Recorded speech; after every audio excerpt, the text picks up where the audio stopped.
All right, we're going to talk about twisted pair cabling, then we're going to make some. Okay? All right. Twisted pairs, color-coded, which we're going to see here in a minute. There's actually a bunch of scraps in there.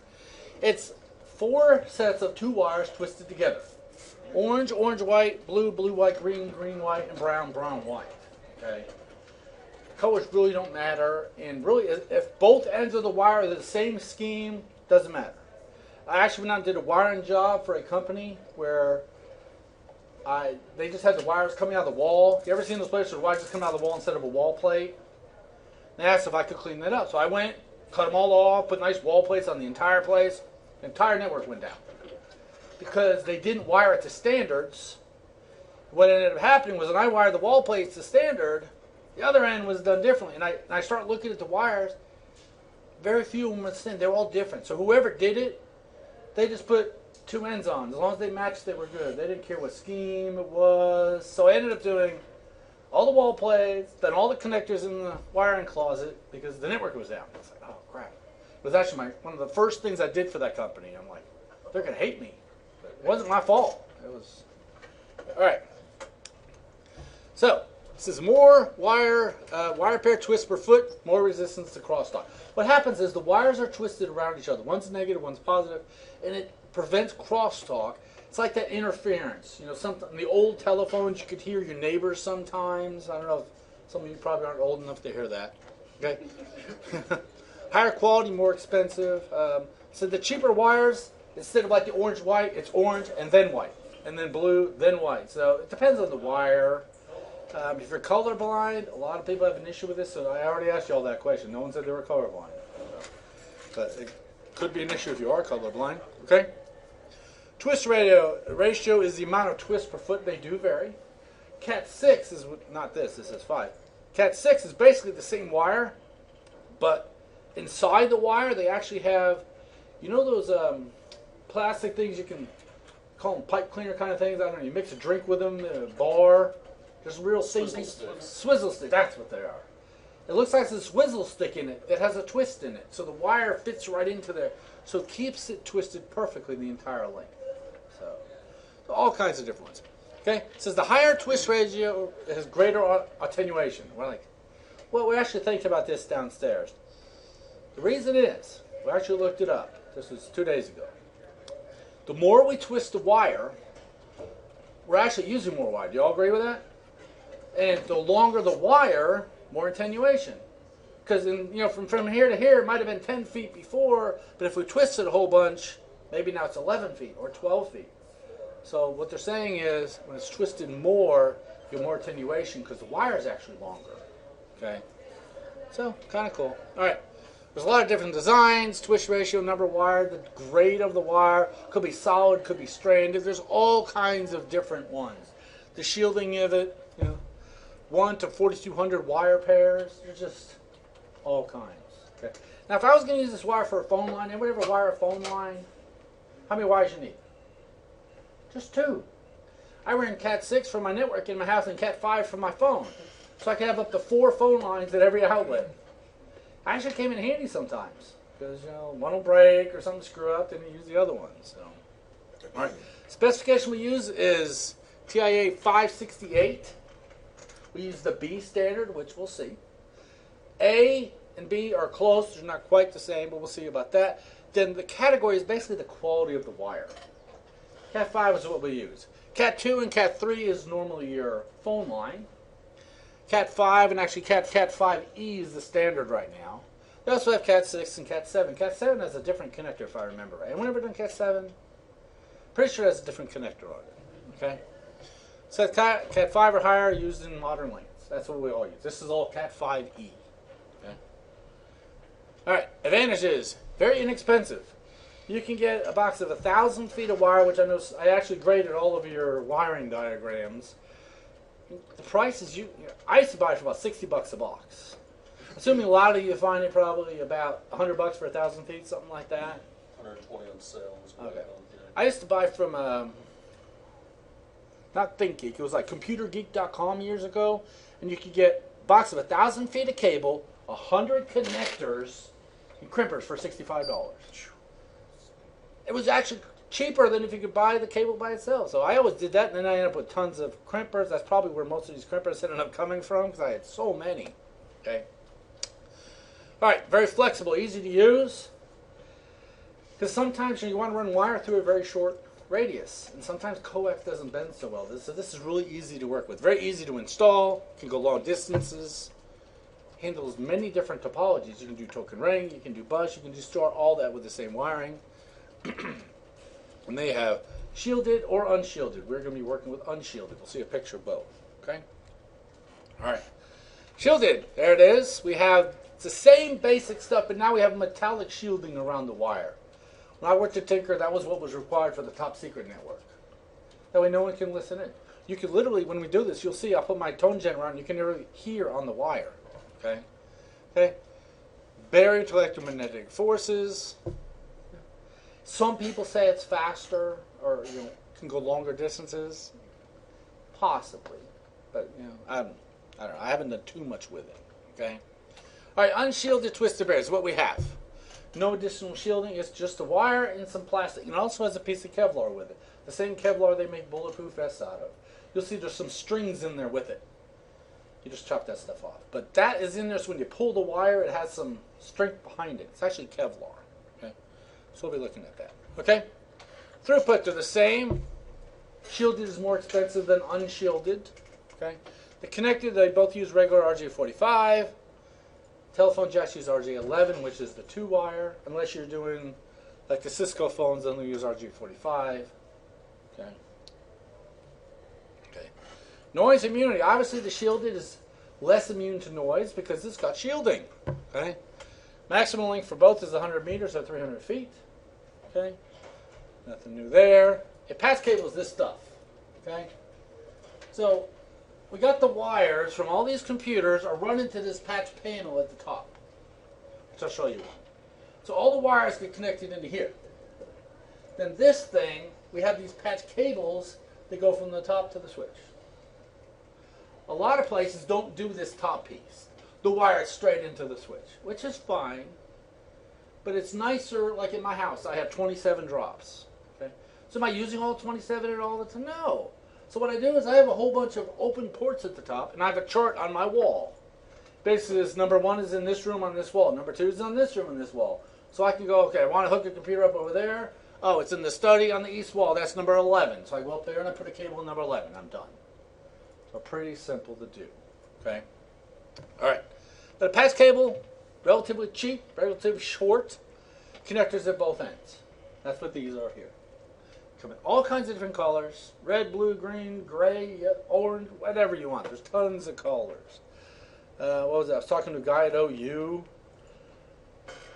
The cable they got, I guess the fiber cable they bought, only comes in orange.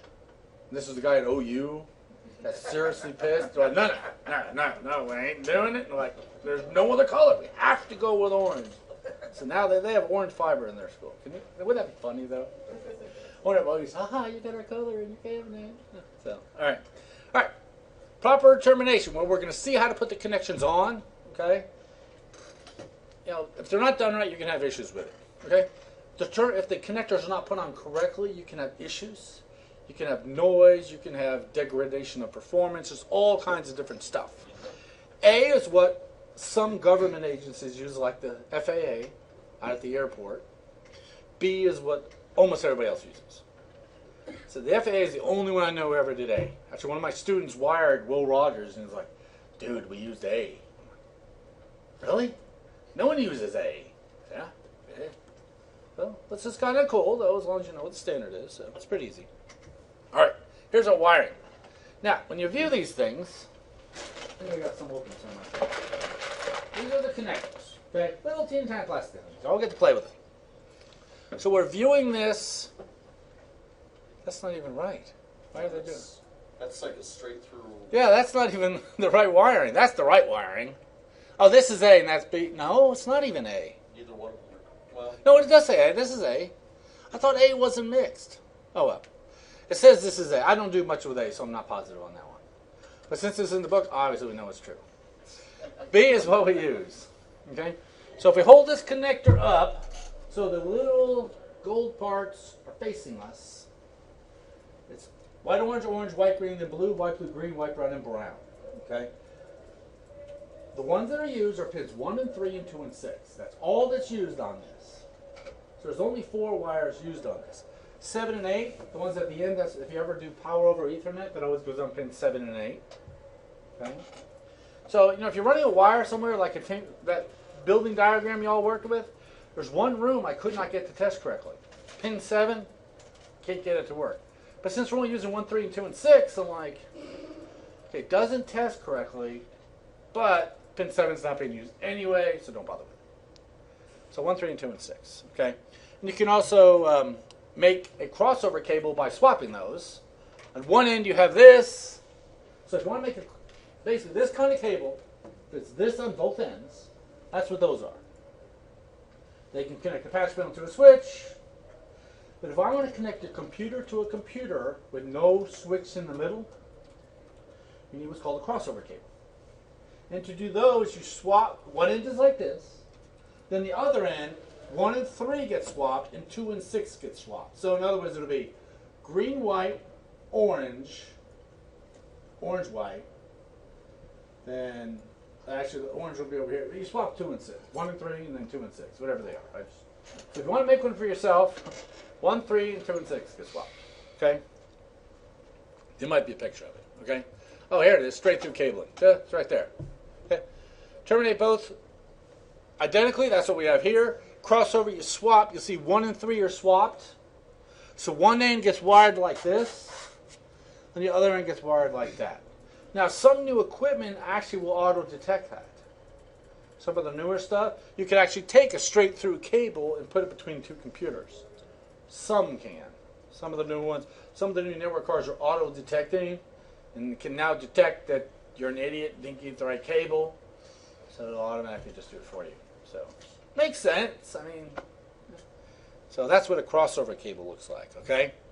All right, wire cutter strippers, we're going to use all that, crimping tools. We need some way of verifying it. We're going to do that, okay? And we're going to stop right there. Okay, we're all going to make cables now. I'm going to, actually, you know what, let me finish this. We're almost done. Let me finish a couple more slides, and then we'll come back and make them, okay? Fiber optics, okay? It's light, okay? Uses light pulses or LED pulses, okay? Very fast, has cladding on it, it's layers of glass with surrounding fibers, okay? Reflects it back to the core. You can bend it, but not too much, okay? When I worked at building 284 at Tinker, right outside the land shop there, they were doing something up in the ceiling, and they chopped right through the fiber optic cable. Killed the entire phone system, network, and everything. So it's not as easy to fix, but it can be done. Okay. So there's a plastic buffer outside the cladding, and this is kind of what it looks like. It's got a bunch of Kevlar out there. Okay, Kevlar. And then there's your fibers on the inside. We will not be making those, but they're a lot harder to make. They're very expensive to make. Where these cost 10 cents each, those cost a lot more. Okay. All right, different varieties. They're based on the intended use of the manufacturer. You could have single mode or multi-mode. Okay. Very fast throughput. High resistance to noise because it's light. Okay. Excellent security. You know. Industry standard for high-speed networking. So basically everybody's using this now. I think sooner or later we'll have this in all of our houses. I think so. Okay. Drawbacks, more expensive. And special tools. Okay. Did you hear about somebody making the buses on a computer out of fiber optic? I did hear about that, yes. So much faster than copper. All the connections on the motherboard were basically through fiber. I don't. Crazy. It's nice. Turn it on and Kind of sounds like the iPhone 5 is going to be that fast. Did everyone watch the keynote for that? Jerry Kimmel, what's that his name? Jimmy Kimmel. Jimmy Kimmel did a spoof on TV about that. He basically took an iPhone 4S, walked outside, and said, "Hey, dude, iPhone 5 got released today. We got a demo here. You want to try it out?" And everybody's like, "Oh, wow, so much faster. I got my 4S right in this one. So much faster. Oh, it's lighter, too. Huh, it's thinner." And you're like, "Yeah, it's the same damn phone." It's a 4. It was it's so much clearer. Look at the colors. It's so much better. Yeah, whatever. But that's the way Apple rolls. Exactly. All right. Yeah, and one guy's like, "Oh yeah, I can see it. It's about half an inch taller." Dude, if you put your phone next to it, you see it's the same size. All right. Barely used for short distances. because it is expensive. Okay? All right. That's single mode. Okay, multi-mode, a little bit cheaper. But it comes with multiple lights in there. It says greater attenuation, router to switch. This is used for short distance stuff, or shorter distance stuff, like it's saying here. Service through network backbone. It's just cheaper. Okay. All right. There's the connectors. Okay. So it requires connect multimode fiber to single mode networks. You just need some connector for it. Okay, great. And serial cables, old stuff. RS-232. Everyone know the length of those? They used to be on the A+ test. Is it still on there? Is it like It's 50 feet. foot at a max? Oh, Well, it's 50 feet for serial. DB9, that kind of stuff. But was that on? Anyone taking the A+ lately? Okay, but that used to be on there. But old stuff, not used much anymore, but it is still used. Some places, a lot of engineering equipment, like those lathes that do connector, that's all done through serial. A lot of them are. Okay. Structured cable, and the cable plant is what you guys did for your homework. You designed the network. Okay, hardware that makes up the enterprise cabling. You go by the standards, also known as structured cabling. Okay, they kind of show you a picture here where everything's going to be connected. So that's just an example of what it could look like. Okay, should be the whatever. Okay, cross connect backbone. What they're talking about here is how they're connecting different buildings together in different areas. That could be the backbone or the cross connect. So I think that's it for the class. And they tell you here the length and all that stuff. Question on the backbone. Is that also used with Cat5? It can be. Special It can be. Normally it's done with fiber. Okay. But Cat5 is a gigabit speeds now. So Cat5e will support gigabit, so you can actually use Cat5 for that. But what ends up happening, like at Rose State, we have fiber between our buildings. So most places end up getting fiber. And kind of like we have switches in each room here.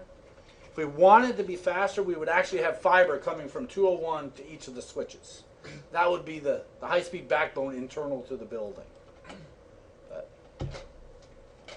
Because, we got, 20 computers in here. I think it's 16. But say we got 20 computers.